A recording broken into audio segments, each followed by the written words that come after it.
Welcome back. Let's talk about reading books today. This is a very common conversation point, and what we're going to discuss today in this lesson is going to help you with such conversations. Hi, I'm Ajeeth from Capshine. Capshine is a revolutionary learn it together English fluency program. With Capshine, learning English is easy, quick, fun, affordable, and effective, and we promise a whole new you in 6 months or less. What are we going to look at today? We're going to look at some common conversation points. We're going to look at sentence construction examples and vocabulary related to reading. We're also going to have some bonus content with idiomatic expressions related to reading or books themselves. Let's go ahead and look at what we have first. A very common question is, do you like reading or do you like reading books? How do you respond to this? Well, you could respond by saying, yes, I like reading. It's very simple. Yes, I like reading, and add something more, but just newspapers or just fiction. I do, but I haven't been reading as much as I'd like to. Notice how you add a little bit more information by using but here. Absolutely, I'd like to think of myself as a voracious reader. Notice the use of the word voracious. It means to do something in excess, to be very, very hungry for reading books, is to be voracious, a voracious reader. What do you like to read? So the next follow-up question could be, what do you like to read? So how do you respond to that? Here are the following formats. I like to read, and the kind of book genres that you like to read. For example, I like to read science fiction and fantasy. These are called book genres, and I'll talk more about it towards the end. I like to read non-fiction like autobiographies. So I like to read non-fiction like autobiographies. The next logical question, of course, who's your favorite whatever? What's your favorite book? And who's your favorite author, right? My favorite book is American Gods. Notice the usage of my favorite book is, and then the name of the book. And the follow-up could be, what is it about? It is about whatever it is about. It is about the lives of gods who live among common people. Or you could say my favorite book is The Jungle Book. What is it about? It's about a boy who lives in the jungle and is taken care of by animals, wild animals. Who is the author? Neil Gaiman is the author, or it's written by Neil Gaiman. Notice the construction. The author, name of the author is the author, or it is written by the particular person. Another common question, we saw, do you like to read? Another question is, how often do you read? Usually you can have answers that vary from, not as much as I would like to. I read about a book a month, or I read almost every day. So you're saying that you have a very healthy reading habit.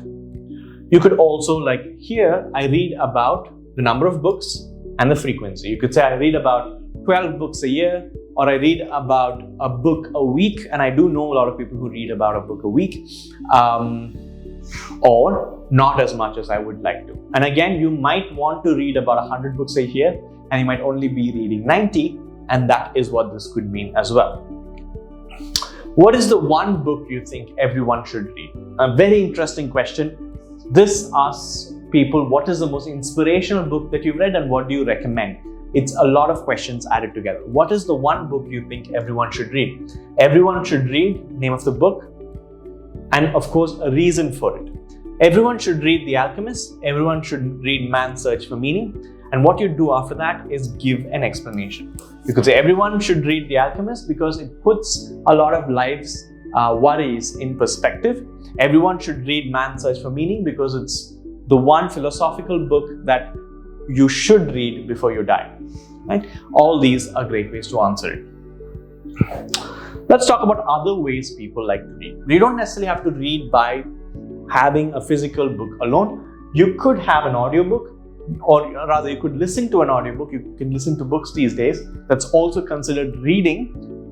Or you can listen to podcasts. Now, podcasts are essentially sort of like interviews that people have where they discuss complex subjects with participants or otherwise. So you can say, yes, I do. Sometimes, yes, I like listening to them when I'm working out. right? So podcasts and audiobook. Let's talk about some expressions related to reading. Here are some idiomatic expressions. When you say something is a closed book, it means that they are someone who doesn't like to reveal things about themselves. Very little is known about them. Or a topic is something that's very, very little known. This essentially is a closed book. As opposed to an open book. When you say someone is an open book or something is an open book, it means everything is easy to access. It's very easy to find out things about him or that thing because no one is trying to cover things up. No one's trying to hide anything. An open book. Bookworm. You might have seen a lot of bookworms across time, either in college, school, or someone you know. Essentially, someone who likes to read quite a bit. Someone who likes to read a lot is a bookworm. What about by the books? If something is done by the books, it's done to the letter of the law or the rules.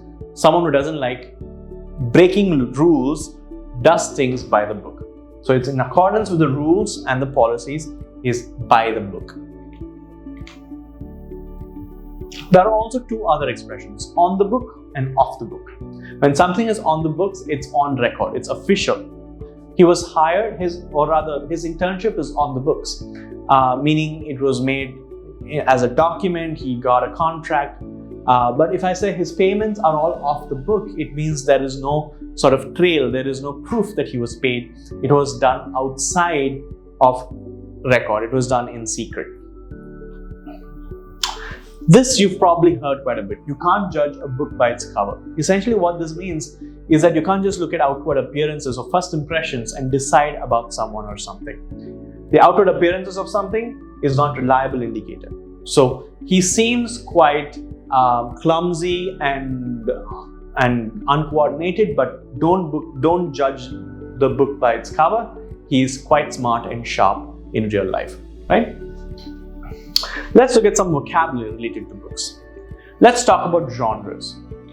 You might know a few of these already. Autobiography, when someone writes their own life story, that's an autobiography. Biography is when someone writes about somebody else's life story. Crime, related to crime and usually related to law as well as a result. Fantasies, about made up stuff like Narnia or Harry Potter, these are fantasy. Fiction is set in reality, sort of set in real setting. It doesn't involve unicorns and flying horses, but it didn't exist. A lot of your novels are fiction novels. They didn't happen in real life, but they're set in realistic settings. A graphic novel essentially is a much more detailed, a much more involving comic. So you can have graphic novels of Superman, for instance, or the X-Men. Horror, books that relate to dark things, paranormal things, a lot of murder maybe, right? A lot of bloodshed is horror. Memoir, when someone writes about their past experiences, that is a memoir. Sort of like a journal, a diary of someone. Non-fiction is about things that actually happened. Things that happened in real is non-fiction. Biographies tend to be non-fictions. A romance, that we know what it is. Self-help books are the ones that tell you how to improve your life, maybe worry less, make more money. All these are self-help books. And of course, thriller involves a lot of adventure, detective work, whatnot is a thriller. You could also describe books the following way. If a book is addictive, it means you're not able to put it down. Something is a page turner. It's addictive. If something is deep, it means it's not just shallow. It is very, you could read it and there's a lot of meaning underlying it. There's a lot of plot twist, whatever it is, a lot of facts. Similar to insightful. You read it and you understand something more about the world than you start off with. A page turner, just like I said, something that you keep reading. You can't just keep your book down. You want to finish the book from page to page, from cover to cover. Thought-provoking, very similar to insightful, makes you think about things. You could also have books that are complicated, that's not easy to follow, that's very hard to read. A lot of philosophical books tend to be complicated or confusing. You could also have books that are predictable, where the plot is not interesting enough. You already know what's going to happen because it's so predictable. Repetitive, very similar to that, and drab. Drab just means boring. Great, I hope you found this lesson useful. Make sure you use these conversation points and the vocabularies and idiomatic phrases in your conversation.